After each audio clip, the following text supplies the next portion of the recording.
Good morning दोस्तों, आप सभी का हमारे YouTube channel @math for toppers में स्वागत है। आप लोग कैसे हैं? स्वस्थ हैं? अच्छे हैं? चलिए, भगवान की कृपा से आप भी स्वस्थ रहिए और हम भी स्वस्थ रहेंगे। ठीक है, आइए आज हम दो प्रश्न लाए हैं जो बहुत ही महत्वपूर्ण है। हीरोज सूत्र पर आधारित प्रश्न है। क्या है? हीरोज सूत्र पर आधारित प्रश्न है कि आपको त्रिभुज का क्षेत्रफल ज्ञात करना है। देखेंगे क्वेश्चन क्या है। दो क्वेश्चन मात्र करेंगे, छोटा सा सेशन है। आप लोग जुड़े हैं तो जुड़े रहिए, आए हैं तो रुकिए, चले मत जाइए, थोड़ा कंसेप्ट सीख लीजिए। अगर आप किसी भी कंपटीशन का एग्जाम का तैयारी कर रहे हैं या क्लास 9th का तैयारी कर रहे हैं तो यह टॉपिक क्लास 9th का है, मगर ढेर सारा प्रश्न आपको कंपटीशन एग्जाम में देखने को मिलेगा। ठीक है, आइए पहला प्रश्न हम देखते हैं। समय न गवाते हुए एक त्रिभुज का क्षेत्रफल ज्ञात कीजिए। दो भुजाएं क्रमशः 18 और 10 सेंटीमीटर है तथा परिमाप 42 सेंटीमीटर है। क्या ज्ञात करना है? त्रिभुज का क्षेत्रफल ज्ञात कीजिए जिसकी दो भुजाएं, किसकी? जिसकी दो भुजाएं क्रमशः 18 और 10 सेंटीमीटर है तथा परिमाप इतना दिया हुआ है। तो आपको मालूम है कि परिमाप बराबर क्या होता है? परिमाप बराबर क्या होता है? सभी भुजाओं का योग, भुजाओं का योग होता है कि नहीं होता है? तो अब देखिए, मेरे पास यह दो भुजा दिया हुआ है तो तीसरी भुजा को हम x मान लेंगे। तो कहिएगा जी सर, अब परिमाप कितना दिया हुआ है? तो 42 सेंटीमीटर। तो देखिए 42 सेंटीमीटर बराबर 18 प्लस 10 प्लस x मान लेंगे। अब आप यहाँ से x ज्ञात कीजिएगा तो क्या हो जाएगा? 42 माइनस के 28, ये आपको क्या निकल जाएगा? 14। ठीक है, सेंटीमीटर निकल जाएगा। अब आपके पास तीन गो क्या मिल गया है? भुजा मिल गया है। यह 18 है, यह 10 है और यह 14 है। अब आपसे कह रहा है क्षेत्रफल ज्ञात करने के लिए। तो हम लोग हीरोज सूत्र से उसी त्रिभुज का क्षेत्रफल ज्ञात करते हैं जिसका हमें ऊंचाई नहीं मालूम है। देखिए इस त्रिभुज में हमको ऊंचाई कुछ नहीं मालूम है, तो हम सीधा सा कंसेप्ट लगाएंगे हीरोज सूत्र का। और हीरोज सूत्र में सबसे पहले अर्ध परिमाप ज्ञात करना होता है, जिसे हम लोग एस से डिनोट करते हैं। तो वह क्या होता है? परिमाप बट्टा में 2। तो आपका परिमाप कितना दिया ही हुआ है? परिमाप कितना दिया हुआ है यहाँ पे? 42, और बट्टा में 2 कीजिएगा तो हो जाएगा 21। अब आपको हीरोज सूत्र आना चाहिए। क्षेत्रफल बराबर क्या होता है? फल बराबर होता है under root S into S minus A पहली भुजा, एस माइनस बी दूसरी भुजा और एस माइनस सी तीसरी भुजा। अगर यह ए है, यह बी है और यह सी है ना? तो अब देखिए हमको कैसे ज्ञात करना है। त्रिभुज का पहला जो अर्ध परिमाप निकाले हैं, आप क्या निकला है? 21। अब क्या कीजिएगा? 21 माइनस के पहला वाला भुजा क्या है? ये 18। दूसरा क्या है? 21 माइनस के 10 और तीसरा क्या है आपको? तो 21 माइनस के 14 है ना? अब आप इसको सॉल्व कीजिएगा। इसको क्या लिख सकते हैं? यह आपका 21 का 21 रहेगा और 21 में से 18 जाएगा तो 3 बच जाएगा, और 21 में से 10 जाएगा तो 11 बच जाएगा, और 21 में से 14 जाएगा तो आपको 7 बच जाएगा। इसको आप क्या लिख सकते हैं?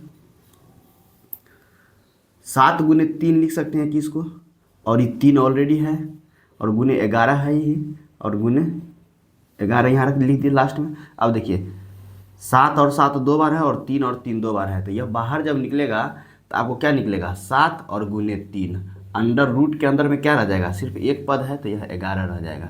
ठीक है, तो अब देखिए 7 या 21 अंडर रूट 11 सेंटीमीटर स्क्वायर, ये क्या हो जाएगा? आपका आंसर हो जाएगा। समझ गए कैसे बनाना था? सबसे पहले तो आपको भुजा इसमें एक नहीं दिया हुआ था, मिसिंग था, मगर परिमाप दिया हुआ था। तो जब परिमाप हमको दिया रहेगा तो एक भुजा हम त्रिभुज का निकाल लेंगे। तो एक भुजा हम त्रिभुज का निकाल लिए, x मान के 14 सेंटीमीटर। अब हमारे पास अर्ध परिमाप ज्ञात करना था, तो परिमाप दिया हुआ है 42, और नहीं भी दिया हुआ है तो ये भुजा आप निकाल लिए। तो आप तीनों को जोड़िएगा, 14, 10 और 18 को, तो आपको 42 आ जाएगा। उसको 2 से डिवाइड करेंगे तो अर्ध परिमाप आ जाएगा, जिसको हम लोग एस से डिनोट करते हैं। जब एस से डिनोट करते हैं तो क्षेत्रफल हमको मालूम है क्या होता है? Under root S into S minus A into S minus B into S minus C. यह ए बी सी हमारा क्या है? तो यह त्रिभुज का किनारा है। ठीक है ना? अब आप देख लीजिए, फार्मूला लगाइएगा, आपको आंसर यहाँ देखने को मिल जाएगा। अगर इस कंसेप्ट को आप समझ गए हैं, और साधारण सा कंसेप्ट था, बहुत ही बेसिक है, मगर प्रश्न इससे पूछे जाते हैं। ठीक है, अगर आपको यह वीडियो अच्छा लग रहा है तो हमारे चैनल को लाइक कीजिए, सब्सक्राइब कीजिए, ठीक है। अब हम लोग दूसरे प्रश्न पर चलते हैं। कह रहा है एक त्रिभुज की भुजाएं का अनुपात दे रखा है 3, 4 और 5 के अनुपात में है तथा इसका परिमाप 36 सेंटीमीटर। त्रिभुज का क्षेत्रफल ज्ञात करें, ठीक है। अब आपसे क्या कह रहा है कि एक त्रिभुज की भुजाएं का अनुपात, एक त्रिभुज की भुजाएं का अनुपात दे रखा है। अनुपात का मतलब क्या होता है मालूम है दोस्त? देखिए, ये अनुपात अगर दिया हुआ है, क्या अनुपात में है? यह 3 है, यह 4 है, यह 5 है। अगर हम सभी में 2 से गुना कर दें तो यह क्या हो जाएगा? 3 दूनी 6, 6 दूनी 8 और 5 दूनी 10। अगर यहाँ पे एक त्रिभुज है और सभी में हम 3 से गुना कर दें, ठीक ना, 3 से, तो ये क्या हो जाएगा? 3 तिया 9, 4 तिया 12 और 5 तिया 15। तो यह क्या दर्शा रहा है आपको? यह अनुपात दर्शा रहा है। अनुपात का मतलब क्या हुआ कि कोई भी त्रिभुज की अगर एक भुजा को हम बढ़ाएंगे तो उसी रेशियो में दूसरी भुजा भी बढ़ेगी और उसी रेशियो में तीसरी भुजा भी बढ़ेगी, ठीक है। देखिए, जैसे 3 था और 4 था, 5 था, हम 2 से मल्टीप्लाई करके एक साइड को बढ़ा दिए तो दूसरी साइड को भी 2 से मल्टीप्लाई करके बढ़ा देंगे और तीसरी साइड को भी 2 से मल्टीप्लाई करके बढ़ा देंगे।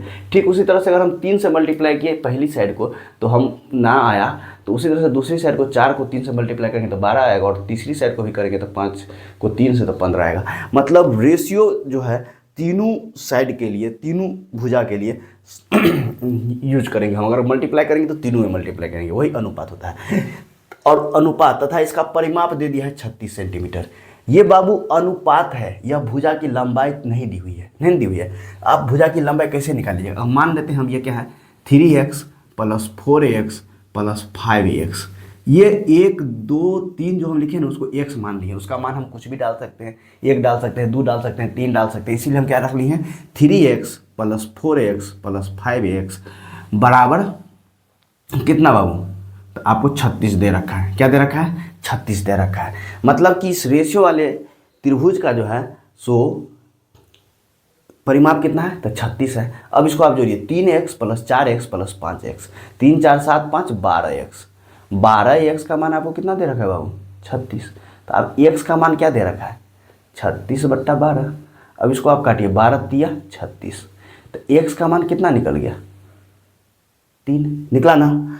अब यह x का मान 3 निकला, तब भुजा का मान क्या हो जाएगा? अब भुजा क्या हो जाएगा?